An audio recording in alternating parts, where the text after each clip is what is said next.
En tant qu'être humain, vous comprendrez que souvent on porte son passé. En tant qu'entrepreneur, on porte son passé, mais avec une approche un peu différente. Alors d'abord, on ne le porte pas. Accessoirement, on ne le porte pas. Euh, L'idée étant plutôt de prendre le passé avec ce que ça a pu générer, plutôt dans le mauvais côté de la chose, hein, ce que ça a généré chez vous comme réaction, comme douleur, comme souffrance, comme mur, comme autosabotage que vous avez encore aujourd'hui. L'idée, c'est plutôt de prendre ça comme une opportunité. Il y a un exercice qui consiste à positionner euh, votre façon de réfléchir comme si vous vous regardiez. Alors ça nécessite un peu d'exercice, hein, et voilà, ça demande un peu d'effort, ça demande aussi un peu d'entraînement. Mais l'idée, c'est essayer de vous positionner comme quelqu'un d'extérieur et vous vous regardez. Comment vous vivez ce poids du passé? Comment vous vivez la douleur qu'a généré l'action ou les paroles de quelqu'un? Quelles sont les réactions que vous avez eues? Quelles sont les séquelles que vous portez encore aujourd'hui? Quelles sont celles qui vous sabotent, qui vous freinent, qui vous empêchent d'avancer? Mais ça peut être aussi quel mécanisme de défense vous avez mis en place. Mécanisme de défense, ça va être par exemple de vous créer une carapace. Voilà, un exemple. Euh, Avec ce recul-là, quand vous vous regardez, que vous analysez les résultats des actions, des paroles passées sur l'état aujourd'hui de la personne que vous regardez, donc vous, vous pourriez vous dire aussi que, une fois de plus, en étant le plus neutre possible, dire que finalement, l'impact est énorme. L'impact, il est monstrueusement énorme. Une petite parole peut vraiment avoir un effet dévastateur sur quelqu'un. Et peut-être vous en l'occurrence. Cette analyse-là, elle vous permet de prendre conscience de certaines choses. Donc ça, c'est déjà plutôt pas mal de pouvoir identifier d'abord la source de la douleur dans ce passé, les douleurs dans ce passé, parce que plus on vieillit, plus on en a, hein, forcément. Pas une question d'âge, mais bon, c'est une question de maths. Mais ça veut dire aussi que on identifie la source, on identifie les conséquences, on est capable alors de pouvoir se dire stop, j'arrête de continuer de porter ce passé-là pour l'effet que ça a sur moi et la façon dont j'ai réagi et dont je réagis encore, mais aussi d'avoir cette approche, de travailler cette approche de le passé, c'est quelque chose qu'on ne peut pas changer. Première des choses. En quoi c'est si important que toute votre vie elle soit chamboulée pour une parole ou un acte de quelqu'un, aussi vilain soit-il, aussi méchant soit-il, aussi brutal soit-il. Ça ne peut pas impacter toute votre vie, parce que là, vous laissez le pouvoir à cette personne de littéralement vous tuer. Et vous ne voulez pas laisser le pouvoir à la personne qui vous a fait du mal, à la situation qui vous a fait du mal. En général, situation, il y a des chances qu'il y ait quelqu'un derrière. C'est pas une catastrophe naturelle non plus. Hein. Mais décidez de prendre le contrôle de votre vie en ne permettant pas à quiconque d'avoir autant d'impact, autant de pouvoir sur vous. Ce pouvoir-là, il n'est que parce que vous le voulez bien. Elle a décidé, cette personne-là, de vous dire quelque chose qui vous a fait du mal, de le dire, même de le répéter, de le rabâcher accessoirement. Mais c'est elle qui l'a dit. C'est sa façon de voir. Vous l'avez pris personnellement, vous vous êtes laissé émotionnellement complètement déstabilisé, déstructuré, vous vous êtes laissé abîmé par sa façon de voir les choses, sa façon de dire les choses, sa façon d'être. Mais c'est elle, c'est pas lui. Enfin, c'est elle, c'est pas vous. Donc il a le droit d'être,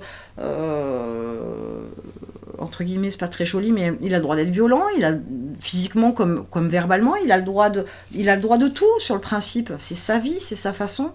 Oui, ça vous a fait du mal. Ouais, mais sauf qu'aujourd'hui, ça ne peut pas être quelque chose qui perdure dans le temps. Bon, il a fait les choses, ok, il a dit les choses, il ou elle, hein, peu importe, la personne. Laissez donc le passé et soyez bien plus grand que ça en essayant justement de regarder les choses qu'avec une approche plus optimiste, plus positive, et de voir ça comme une opportunité. Peut-être, je dis bien peut-être, c'est un exemple hein, d'opportunité qui peut en ressortir. Ce que vous avez vécu, bah, peut-être que vous n'avez pas envie que d'autres personnes le vivent. Peut-être que vous n'avez pas envie que d'autres personnes le vivent autant mal pendant autant de temps.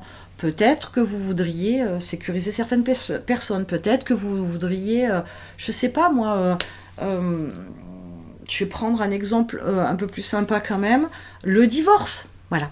Peut-être que votre divorce, que votre conjointe elle est partie et que ça a été une catastrophe le divorce à plein de niveaux, avec les enfants, l'avocat, les biens à se répartir, vous savez les noms d'oiseaux, etc.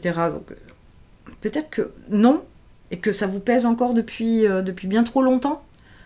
Mais peut-être que vous n'aimeriez pas que ça arrive à d'autres personnes et que vous en êtes sorti grâce à Dieu, enfin, façon de parler, que vous en êtes sorti. Peut-être que vous auriez envie d'aider les gens qui ont vécu le même type de divorce que vous, pour que ce soit plus simple. Pas plus fun, hein, pas déconner non plus, mais pour que ce soit plus simple, pour que ce soit mieux vécu, pour que ce soit plus facile dans les démarches administratives, que je sais pas moi. Bah, ça peut être donc une opportunité.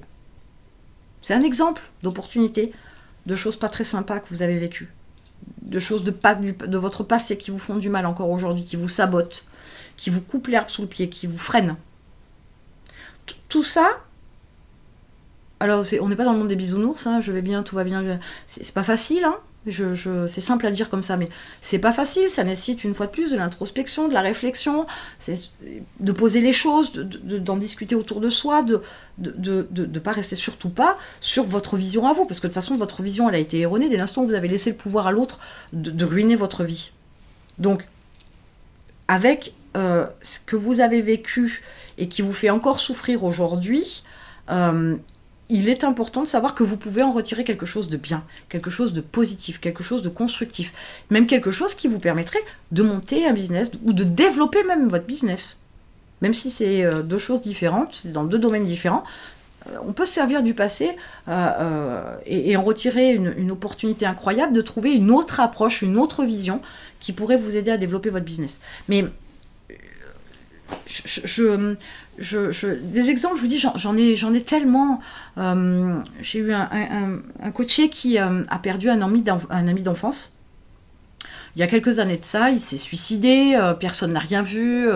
Et il y avait cette approche culpabilisante, il a cette approche, enfin il avait du moins, cette approche culpabilisante de n'avoir rien vu, de n'avoir rien senti, de ne l'avoir pas aidé, mais de toute façon trop tard, hein, une fois que c'est fait, c'est fait. Et d'avoir ce côté un petit peu la gifle de la réalité de la vie, parce que c'est aussi ça, la vie, c'est comme ça. Une prise de conscience, tout un tas de petites choses comme ça qui l'ont énormément perturbé pendant très longtemps. Qui fait qu'il n'avançait pas, il construisait pas, il y avait un manque de confiance en lui qui est ressorti, cette appréhension de cette fragilité de la vie, enfin voilà. Mais là, il y a un truc à creuser. Il y a un fardeau à se débarrasser, c'est certain, et il y a quelque chose à creuser. Il a choisi de mettre fin à sa vie. C'est pas vous qui l'avez fait, vous l'avez pas tué. Il avait une vision de la vie, il avait une vision de sa vie, qui a fait que ça l'a mené à ça. Mais c'est pas de votre faute, du moins c'est pas de sa faute, il n'a pas choisi, c'est pas lui qui a fait quoi que ce soit pour que l'autre en arrive là. Pas culpabiliser pour ça non plus quand même, faut être cohérent. Donc je sais bien que ce qui a fait du mal, c'est pas toujours facile, que des fois il faut se couper le doigt quand on a la gangrène avant que ce soit le bras qui soit contaminé et qu'il faille se couper le bras. Mais il y a aussi le fait que du toxique, on en a tous et on en aura tous. Personne ne vit dans le monde des bisounours. Mais pour autant, ça peut être une réelle opportunité d'en retirer des trucs exceptionnels. Mais vraiment, ça peut même transformer votre vie de vous débarrasser de votre passé et d'en tirer quelque chose de bon. Le passé, tant qu'il vous fait souffrir, il n'y a pas de pardon, il n'y a pas d'oubli, rien, mais tant qu'il vous fait souffrir, il ne vous fait pas avancer. Il vous fait que reculer.